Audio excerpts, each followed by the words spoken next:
Para mim é um prazer muito grande poder estar aqui. Aliás, eu vou conversar com vocês durante alguns momentos sobre a oportunidade que Deus me deu de estar perto de pessoas que foram usadas por Deus para consolidar o meu ministério, pois foi um grande desafio chegar aí no mercado gospel, no ambiente dos crentes, certo? Com a linguagem mais despojada, com humor um pouco mais intenso, com assuntos um pouco polêmicos, mexer com alguns tabus.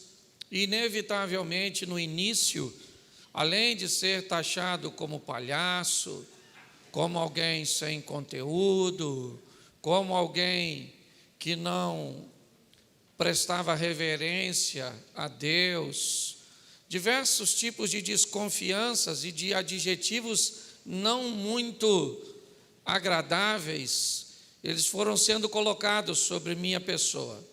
Eu tive que sobreviver a tudo isso para não desacreditar no propósito para o qual Deus havia me chamado. E uma das formas brilhantes que Deus usou para consolidar, certo? Para mostrar às pessoas que havia sim muito compromisso entre eu e Deus e sua palavra e seus propósitos, foi trazer, ou melhor, foi me levar para perto de pessoas, de ministérios, de pessoas que já eram consolidadas, respeitadas, bem vistas, sérias. E quando eu me vi, eu estava no meio dessas pessoas, no grupo dessas pessoas, e muitas vezes sem nem me defender verbalmente, mas através de um convite, de uma participação, de uma presença nos eventos dessas pessoas, certo? A proximidade fez com que fosse tornando-se legítimo o que Deus estava fazendo ou queria fazer através do meu ministério, através daquilo que Ele estava me dando. Então, pastores como o pastor Silas, pastor Silmar, tantos pastores, pastor Flávio, desde das pessoas que eu fui conhecendo no início, porque minha mulher tem uma frase muito interessante quando a gente quer falar de alguém que está, às vezes, até tentando denegrir. Minha mulher pergunta: Cláudio, quem é essa pessoa na fila do pão? E eu, às vezes, me olho e diz: quem eu era na fila do pão? Não que eu acho que eu seja alguém, mas isso afirmou a presença dessas pessoas, o convite dessas pessoas. Você vê, o Cláudio, que era um palhaço outrora, na visão de muitas pessoas, hoje está num evento Casa de Zadok. Se você analisar isso há uns anos atrás, era quase impossível. Por quê? Porque não há reverência nesse moço para tal coisa. Um cara chegou a dizer na rede social que eu era o anticristo. Eu nem costumo responder, mas esse eu fui. Falei: não sou não.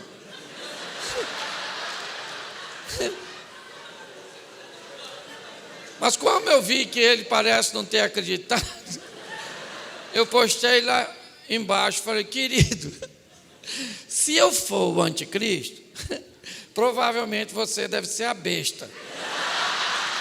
Aí ele optou por me bloquear, nós não conseguimos conversar mais.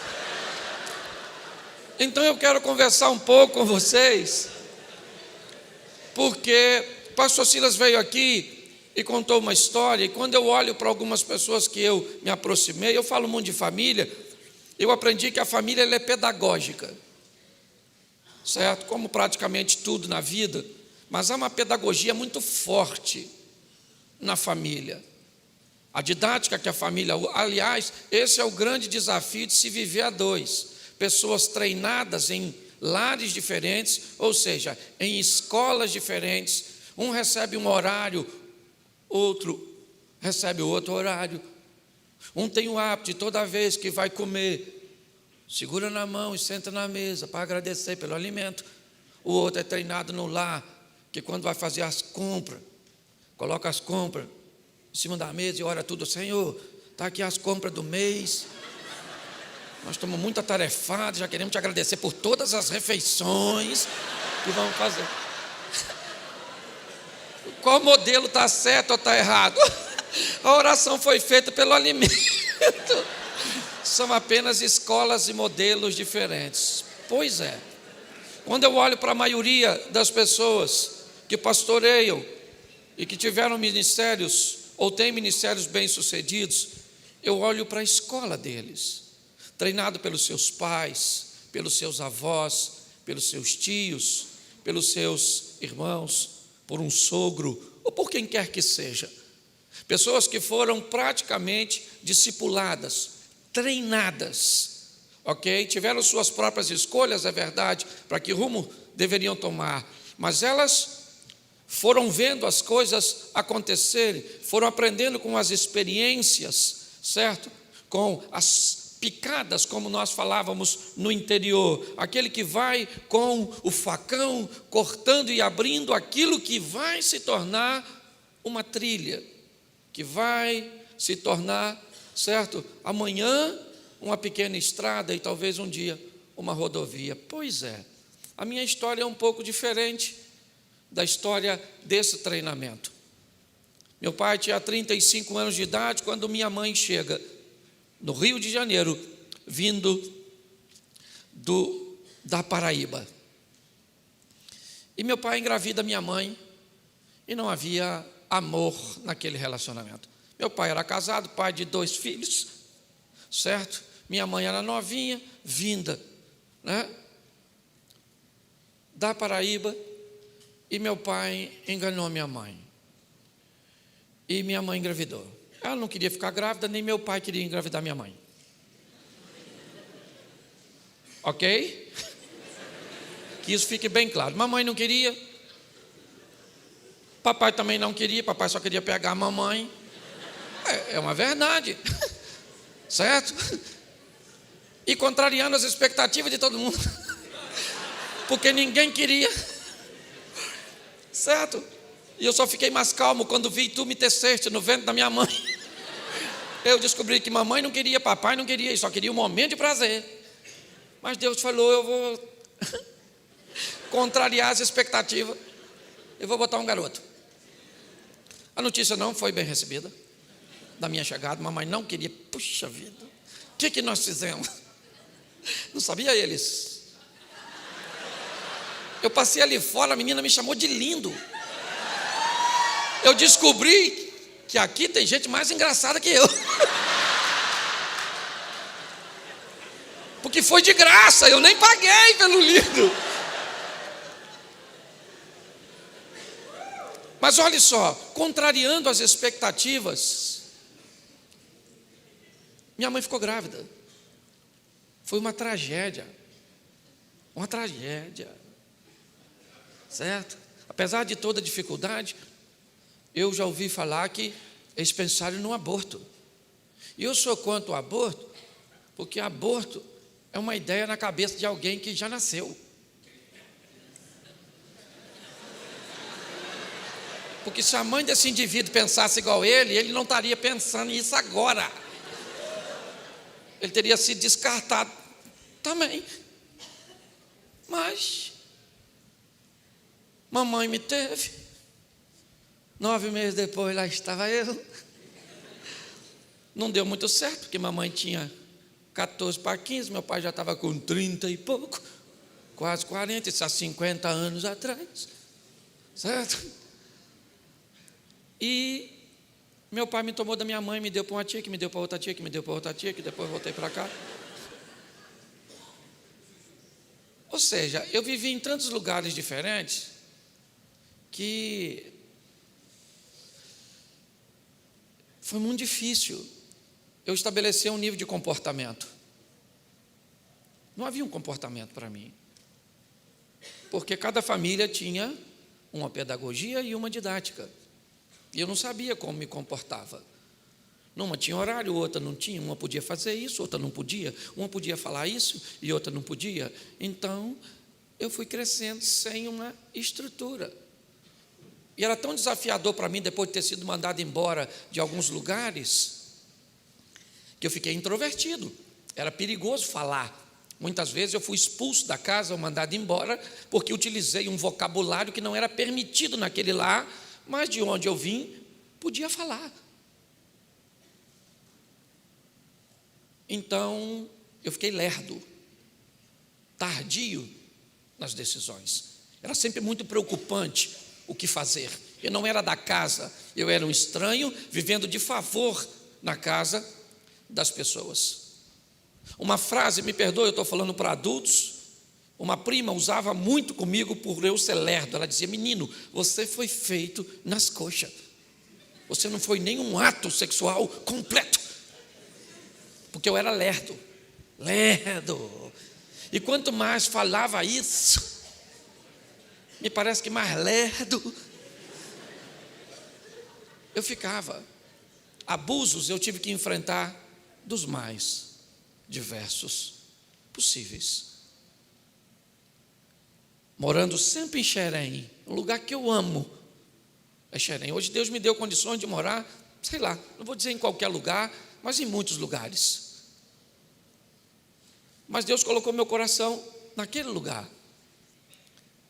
E eu lembro que eu fui estudar num colégio, num dos períodos que eu morei com meu irmão. Era um colégio de freira, um colégio bem posicionado no local. E isso tem uma coisa que eu aprendi na vida, que a abençoadora é uniforme, porque nivela todo mundo. No uniforme não tem pobre, não tem rico, não tem nada, é todo mundo de uniforme. Mas tinha as festas, e nas festas o rico aparecia, trazido pelo pai num carrão, usando um tênis maneiro, uma roupa legal. E a gente diferenciava só em olhar. Então já notou que as meninas não olhavam na minha direção, porque o quichute que eu usava para ir para o colégio era o quichute que ia para a festa e acabou. Eu era louco para usar um short da Adidas que era fantástico, até que um dia eu fui na feira e vi um short falsificado. Isso há tantos anos atrás, talvez 40 anos atrás, né? E eu fiquei louco porque eu podia comprar, comprei o short e levei para casa. Primeira coisa que eu cheguei eufórico, mostrei para minha prima. Ela olhou e disse: Cláudio, não é Adidas, é Adibas. Virou assim. E eu falei: caraca, é Adibas mesmo. Mas eu estava tão eufórico com a oportunidade de conseguir, que eu não reparei. E o pior de tudo, porque eu criei uma técnica, eu falei: eu vou usar assim mesmo. Ele era azulzinho, mas era lindo. E eu imaginei, se alguém começar a olhar muito, eu coço. Aí eu crio uma dificuldade de identificação e me saio bem. Eu não lavei o short, saiu 3 letras e as outras não quis sair de jeito nenhum. Perdi.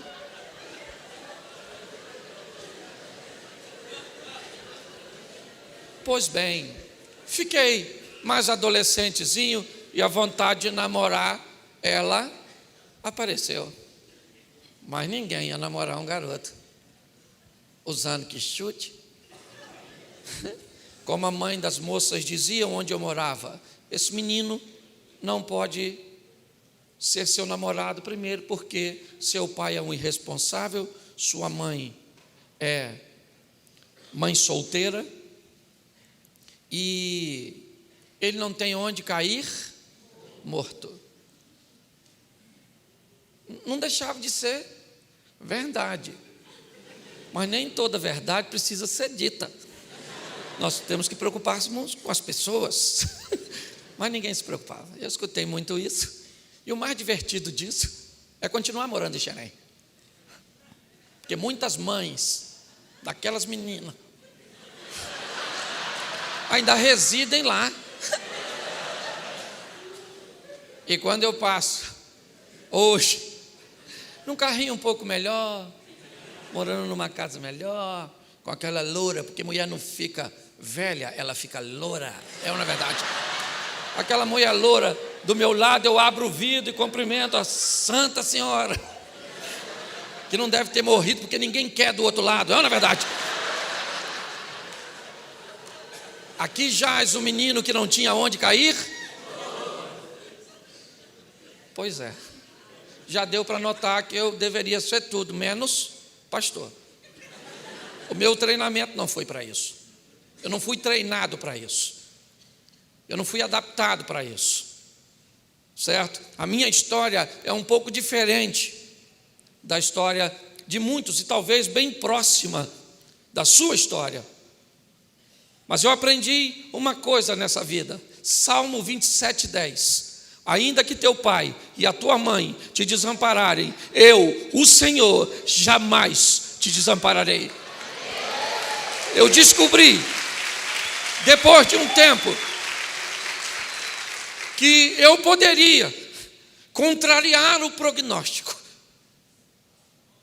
mas eu precisaria de um Deus que governasse a minha vida. Então eu preciso que você abra a sua Bíblia, vai ser rapidinho. Abra a sua Bíblia, Lucas, capítulo 5, verso 1.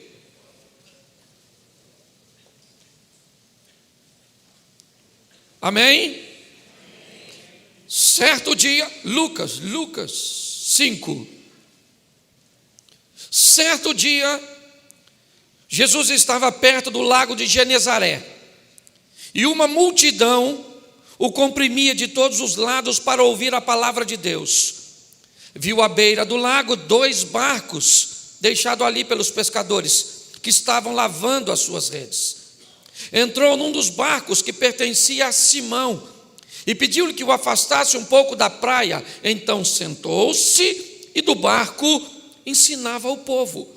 Tendo acabado de falar, disse a Simão: vá para onde as águas são mais fundas, lancem as redes para a pesca. Simão respondeu: mestre, trabalhamos a noite toda e não pegamos nada, mas porque és tu quem está dizendo isso, vou lançar as minhas redes. Verso 8. Quando Simão Pedro viu isso, prostrou-se aos pés de Jesus e disse-lhe: afasta-te de mim, Senhor, porque sou um homem pecador. Pois ele e todos os seus companheiros estavam perplexos com a pesca que haviam feito, como também Tiago e João, filhos de Zebedeu, sócio de Simão. Jesus disse a Simão: não tenha medo, de agora em diante você será pescador. Eles arrastando seus barcos para a praia, deixaram tudo e o seguiram. Deixa eu conversar com vocês aqui sobre a história desse moço. Na ótica de Lucas, essa é a narrativa do primeiro encontro de Jesus com Pedro. Mas eu quero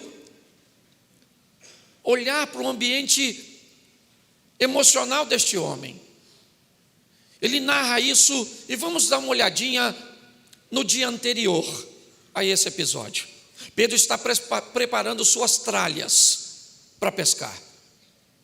Sua estrutura de pesca, ele não pesca por hobby, ele é um pescador profissional. Ele sustenta a sua família, sua casa, ele tem sócios, uma pequena cooperativa de pesca.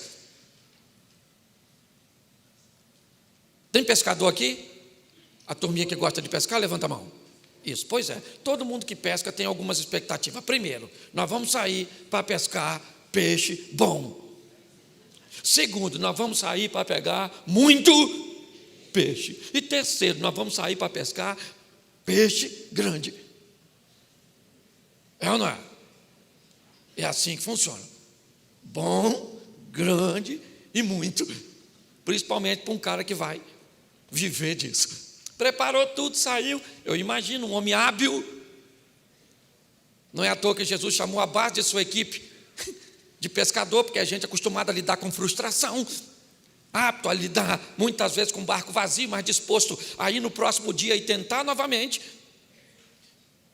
Pedro joga a rede aqui e não pega nada, joga ali e não pega nada, joga lá e não pega nada. Vamos lá naquele dia onde a gente pescou, jogou lá, também não pegou nada.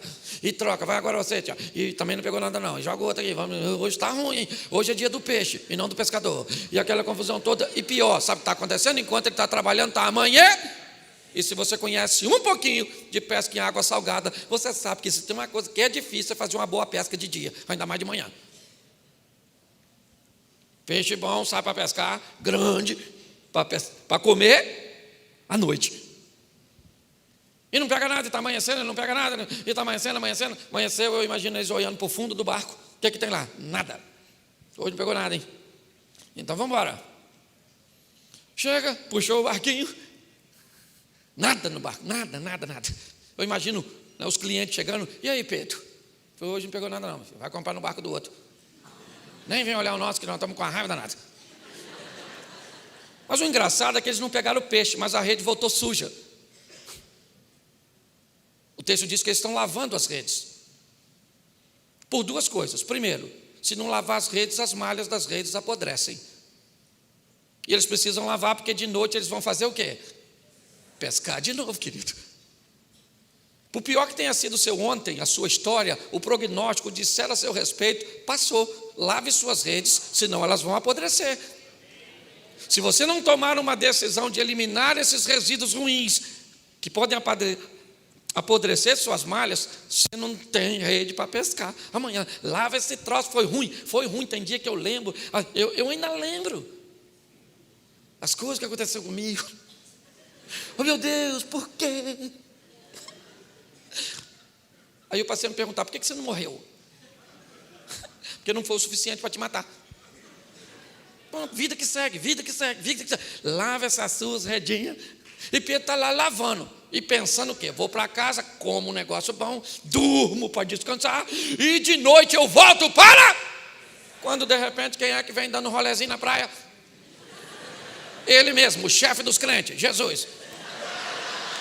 Vem Jesus dando um rolé, viu 2 barquinhos, entrou no barco de Pedro, que segundo, né, Lucas é o primeiro encontro, então se Pedro conhecia Jesus, era apenas, né, da fama que ele já tinha. Pedro entra no barco, Jesus entra no barco de Pedro e diz para Pedro assim, dá para botar o barco ali dentro d'água que eu vou dar uma pregadinha para o pessoal aqui. Pedro falou, vamos embora, né? Esse cara vem aí famoso, cheio de gente, é popstar, puxou o barquinho, ancorou, porque se não ancora o pessoal ia ter que ouvir Jesus andando. Então estabilizou o barco e Jesus começa. Por melhor que seja a mensagem, Pedro não dormiu a noite toda. Então está lá, igual você quando vai para a igreja no culto, para que Satanás sentou nas suas pálpebras, não é verdade? Aquele sono terrível. E Pedro está lá, Jesus está pregando, prega. E Pedro já deveria estar falando, amém. Amém. O moço prega para caramba, hein? Amém. Uma mensagem boa. Receber Jesus no barco. Acabou de pregar, Jesus falou, amém. Ô Pedro, vamos pescar? Aí Pedro não aguentou. Aí Pedro falou, vou logo falando para o senhor. Nós trabalhamos a noite toda. Entendeu? A noite toda nós não pegamos nada. Sabe o que é nada? A gente ia dormir. Jesus falou, não, leva o seu barquinho um pouquinho mais para o fundo aqui, que nós vamos pescar. Eu acho que... Pedro falou assim, bom, já que está no meu barco aqui, um cara famoso desse, ele quer assim, pescar, gosta de pescar é bom. Pedro era pescador. Hobby. Porque já vi que esse horário de chamar a gente para pescar, por isso que é carpinteiro. Não entende nada de pesca. Chega num determinado local, olha o que ele diz.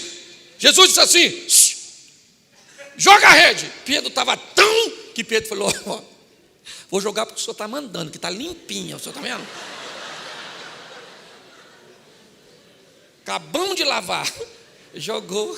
Quando o pego começa a puxar, eu acredito que muitos aqui entendem um pouquinho disso. Puf, você sente o peixe bater, né? Quem tem hábito com pescaria. Puf. E Pedro falou: ih.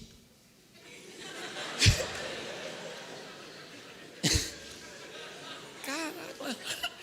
Aí, pegou aqui, ou agarrou ou tem peixe. Não, na verdade. Quando ele vê, tem tanto peixe que ele faz sinal para os outros. Shhh. Navega aqui, meu filho, encosta aqui. Pedro já está pensando: cara, podia vir pescar com a gente todo dia, mano. A gente nem pesca mais de noite, não é? Escute só. Pedro esquece que o barco está vazio, sim ou não? O que é a noite anterior para um dia desse? Nada! Entendeu? Estão puxando o barquinho, mas o pessoal está tudo sério. Porque eles sabem que aquilo não é normal. Chegou, puxou tudinho. Pedro falou: ó, Jesus, show de bola, hein? Locou o barco, pregou, pagou. O senhor é um homem santo e eu sou um homem pecado? Pode ir embora. Valeu. Porque tem gente que basta adquirir o que deseja para tirar Jesus da sua vida.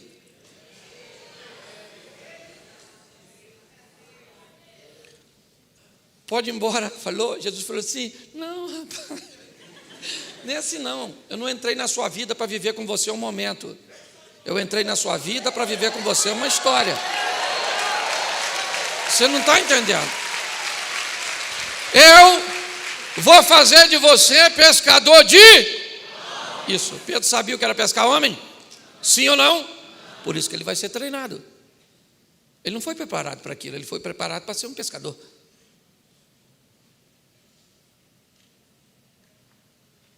E agora Jesus disse: você vai andar comigo e eu vou treinar você para pescar homens. Ele não sabia pescar homem. Eu não sei ser pastor, eu estou aprendendo a ser pastor. Porque eu não tive uma história e uma escola de pastores para me ensinar. Hoje eu aprendo a pastorear com esses camaradas. Eu ligo para aquele ali, camisa amarela ali, aquele bravo ali. Olha como é que ele me olha assim, ó. Você olha assim, ele parece que é bravo, não parece? Bravo é o outro, Silmar. Silmar é bravo pra caramba. O Cílio é tranquilo. Eu aprendo com esses caras. Essa turma. Você está entendendo? Quando eu olho para Pedro, Jesus está dizendo: cara, você vai agora comigo, andar comigo, você vai ser pescador de homem. É esse troço também que eu não gosto muito. Se fosse pescar mulher, pescador de homem, isso é só uma brincadeira, pelo amor de Deus. Ai. Hoje tudo que fala um homem me processa. Escute só.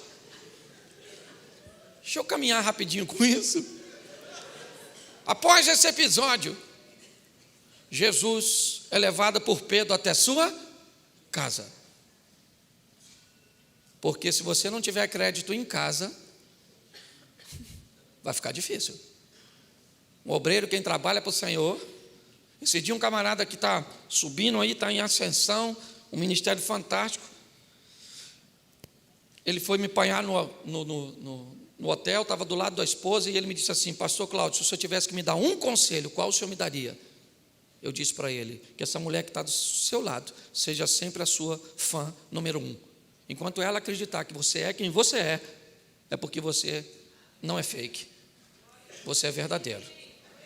Então, Pedro leva Jesus para a sua casa. Isso aí, querido, porque a nossa vida começa em casa, ok? Se você é respeitado fora de casa e não é em casa, tem alguma coisa de errado. Conserta esse troço. Sua mulher tem que olhar para você e falar: esse camarada é o cara. Entendeu? Ela tem que ficar chateada contigo. Lógico, porque vida a dois não é troço fácil. Quem aqui não teve vontade de matar a mulher ou o marido? E teve até oportunidade de matar quando ele estava dormindo? É ou não é verdade? Você que não foi tão corajosa, louvado seja Deus. Mas escute só. Eu não vou poder passar por todas as etapas, por causa né, para não demorar muito, mas Pedro leva Jesus para onde? Para a casa dele. Jesus chegou lá, a sogra do Pedro estava doente, um milagre na casa do Pedro, certo? A sogra vem, serve aquela coisa legal, olha que beleza. Ninguém me tira a ideia de que Pedro já levou Jesus para a casa dele para curar a sogra. Porque se eu sei que eu tenho uma sogra doente e Jesus cura, eu vou levar Jesus na minha casa? A não ser que eu queira que ele cure a sogra. Jesus falasse, vou na sua casa, Pedro. Não, vamos ali na esquina mesmo, ali assim. Lá em casa não, lá em casa está muito bagunçado. Não. Se Jesus leva Pedro até a sua casa e sua sogra está doente, é porque provavelmente Pedro já estava afim que a velha ficasse curada para fazer uso de suas toxinas. É legal que vocês vão entendendo devagarzinho. Escute só. O que eu quero que você entenda é que vai haver uma história entre eles. Pedro vai viver coisas com Jesus que ninguém viveu, nem mesmo João. Pedro vai experimentar coisas fantásticas. Mateus capítulo 14, verso 22. Certo? Jesus diz aos discípulos assim, vão para o outro lado, entre no barco e vão para o outro lado, que eu vou ficar aqui para despedir a multidão, depois eu estou indo. Os discípulos entraram no barco e foram para o outro lado. O texto diz que o vento era contrário, dificuldade. Na quarta vigília da noite, Jesus vai andando em cima d'água, tu acredita? A partir de 3 horas da manhã, Jesus chega dando um rolé em cima d'água, literalmente tirando onda. Sim. Aquele montão de homem com medo. Mateus era cobrador de impostos, não sei nem se ele sabia nadar, aquela coisa toda, aquela confusão, e Jesus falou que vinha, botou a gente nessa furada, e não veio, e essa hora ele não chega, veio ele andando em cima d'água, e alguém gritou quando viu, é um fantasma. Ninguém correu, porque não tinha para onde correr, estava em alto mar, mas a Bíblia descreve o desespero de todo mundo gritando, fantasma, socorro, aquele escândalo, e não tinha mulher, era só homem, ok? Escute aqui, olhe para mim. Nesse momento, Jesus lá de fora diz assim, calma gente, que fantasma, o que rapaz? Sou eu! Pedro, chegou assim e falou, é o senhor mesmo? Nós está escuro. Aí, se for o senhor, manda eu ir aí, poxa. Ô gente, qual era o local mais seguro naquele momento? Qual era o local mais seguro? Se você estivesse lá, onde você ficaria? Claro. Mas sabe qual é o problema? Nós queremos viver os milagres de Deus, mas queremos ficar no conforto da mesmice. Você quer viver o sensacional, mas não quer sair do barco. O local mais indicado para ficar onde era? Mas Pedro falou, manda eu ir aí, pô. Lembra? Lá atrás, Lucas, Tiago e João, sócio de Pedro. Nessa ocasião, o que os dois deviam estar pensando? Deixa Pedro ir. Pedro não quer ir? Deixa ele ir. Alguém deve ter pensado, ele bebeu? Quando Deus mandar você fazer o que ninguém está fazendo, não espere que as pessoas te ovacionem e te sigam, porque às vezes a direção é para você, não é para o outro. Pedro diz, se é o senhor, manda eu ir aí. Jesus poderia falar, fazer o quê aqui? Jesus falou, vem Pedro, pode vir. E Pedro então desce do barco. E o pessoal que estava dentro do barco devia estar pensando o quê? Afunda. Sim, querido, é triste dizer isso, mas quem não sai do barco detesta ver você saindo. Quem não faz nada diferente detesta ver você fazendo. O covarde odeia a sua coragem. A verdade é essa. Quando nós olhamos para essa situação, lá vai Pedro, olhando para Jesus.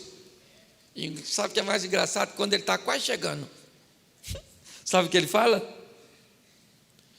Gente, isso aqui que eu estou fazendo é muito perigoso. Andando em cima, começa a afundar. O texto diz que ele está tão pertinho que Jesus estende a mão e diz: segura aqui, homem de pouca fé. Se Pedro é de pouca fé, quem ficou no barco é de pouco o quê?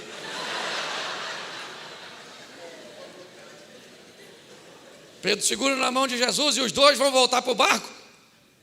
E o texto diz que quando os dois sobem no barco, o vento cessou. E o pessoal do barco falou: verdadeiramente, o Senhor é o Filho de Deus. Pedro deve ter falado: aí Jesus. Mas ninguém foi lá, né? Só eu que fui, né? Sabe o que eu imagino? Vamos imaginar um culto de domingo na igreja dos discípulos. 11 homens se levantando dentro da igreja dizendo um testemunho fantástico. Gente, queremos contar para você aqui que essa semana, gente, nós vimos 2 homens andando em cima d'água. 2. Aí Pedro falou: eu posso falar? Só para deixar registrado, um era eu. Porque quem sai do barco conta milagres a respeito de si mesmo, enquanto quem fica no barco só conta milagres a respeito dos outros. Você tem que decidir quem que você quer ser nessa vida, querido. Se você quer contar seus milagres, se você quer contar os milagres dos outros. Amém? Agora você tem que aprender, para andar com Jesus não é fácil não. Olha uma experiência de Pedro. Quem dizeis vós ser o filho do homem? Todo mundo falou. E aí Jesus falou: e tu, Pedro? Ele falou: tu? O Senhor é o Cristo, o Filho do Deus vivo.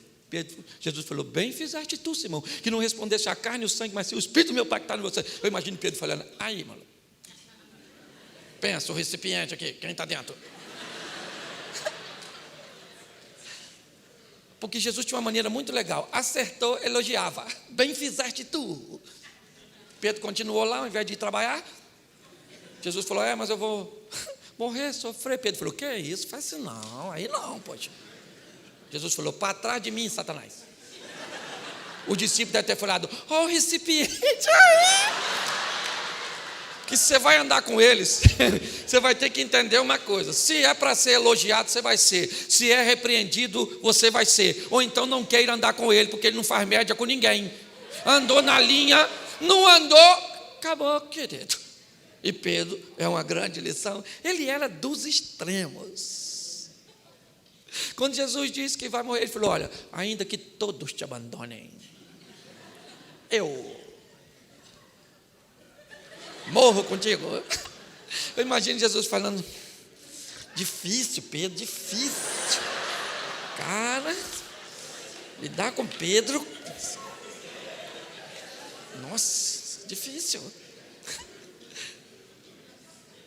Jesus foi preso, todo mundo rapou fora. E Pedro foi acompanhando Jesus de longe. Lucas narra isso no último momento, quando Pedro nega Jesus pela 3ª vez e o galo canta. Se tinha uma coisa que Pedro não gostava, era o número 3 e galo. Porque toda madrugada o galo lembrava Pedro: você traiu, Pedro. Alguma coisa desse tipo. É a emoção. O galo cantou. O texto diz que Jesus está olhando para Pedro de longe. Lucas 22. Ah, Pedro, não me conhece, não sabe quem eu sou. Muito bem. Pedro ficou chateado. Bem chateado. Bem chateado. A ponto de voltar a pescar. Eu aprendi uma coisa muito interessante com Eliseu, até preguei ontem de manhã. Quando Eliseu vai se tornar aprendiz e auxiliar de Elias, ele se despede dos pais, mata os 2 bois, taca fogo. E na verdade o que ele está dizendo é: eu estou eliminando tudo aquilo que me prenderia aqui, porque eu não tenho mais para onde voltar. Se Pedro tivesse vendido o barco, desfeito do barco, afundado o barco, ele não teria um barco para voltar. Você quer caminhar com Deus? Nunca deixe um plano B, pois ele não existe, é só o A. Para nós que vamos andar com Deus, não há rota de fuga, não há saída de emergência. Pedro ainda tem um barco, então ele diz, no final do Evangelho de João, capítulo 21, eu vou pescar. Eu vou voltar para a minha vida antiga. Depois de todas as experiências, de tudo que ele viveu. Pedro talvez fosse alguém que não seria o mais qualificado para desempenhar aquilo. O histórico dele não era dos melhores. Mas Jesus aparece na praia com a fogueirinha e uns peixinhos. E quando eles estão chegando, Jesus ainda ajuda na pesca de novo. Me parece que lembrando a Pedro o primeiro encontro, né? E Pedro então pula do barco quando João sinaliza é o Senhor, e vem, a turma chega como peixe. E Jesus diz a Pedro: você me ama, Pedro? Os discípulos devem ter pensado, nós lembramos o dia que ele disse que amava o Senhor a ponto de morrer. Pedro, confrontado, ele diz: eu te amo. Isso acontece por 3 vezes, o motivo pelo qual eu não quero, eu quero me focar no resultado. Jesus está dizendo: você vai apacentar as minhas ovelhas. Mas os outros não devem concordar com isso. Pois é, os outros não são dono das ovelhas. O dono sou eu. E eu estou dizendo que você vai apacentar minhas ovelhas. Eu preciso terminar isso aqui, porque hoje eu vejo muita gente, sabe, vivendo seus desconfortos, suas crises. Hoje, o pastor Silas entende muito bem isso. Você com um ministério itinerante, um pastoral bem sucedido, é só ter uma crise em um que você diz que não precisa dele cair para o outro. Ele é bem mais maduro, curtido do que eu. Mas se eu tenho um problema na igreja, eu falo também, eu não preciso da igreja. Eu tenho um ministério itinerante bem sucedido. Eu largo isso tudo e vou pregar pelo Brasil afora. Aí eu tenho um problema na itinerância, eu digo: eu não preciso disso. Eu tenho uma igreja lá que me ama, que me quer, que me recebe. Então volta e meia, eu estou lá, itinerante. Mas talvez você nem isso tenha. Pastor, é só a igreja mesmo. Pensa numa igreja difícil. Você acha que é só a sua? Deixa eu te lembrar uma coisa. O pastor dá sua vida pelas ovelhas. Você tem que amar a ovelha. Mas me dá o texto que a ovelha dá a vida pelo pastor. Pastor, não fala isso, pastor. Falo e falo. Porque o prêmio não vem da ovelha. O prêmio vem do dono da ovelha. Eu gosto de Davi quando Davi vai enfrentar o leão e o urso, porque ele diz o quê? A ovelha era dele? Não, a ovelha era do pai dele. E ele falou para o leão: aí, leão, aqui não, maluco. A ovelha nem é minha, mas do papai, e não vai levar não. O leão encarou, Pedro matou o leão, o urso desavisado não apareceu lá. Pedro falou: não quero problema com Greenpeace, não é verdade? Esse negócio aí, ó, já tem um óbito aí. Já não sou mais réu primário, não é verdade? Ele lutava para defender uma ovelha que não era dele. Deixa eu falar uma coisa para você, querido. Eu sei que muitas vezes na nossa liderança tem dia que a gente quer matar as ovelhas, é tudo. Tem culto fúnebre que dá vontade da gente orar, Senhor!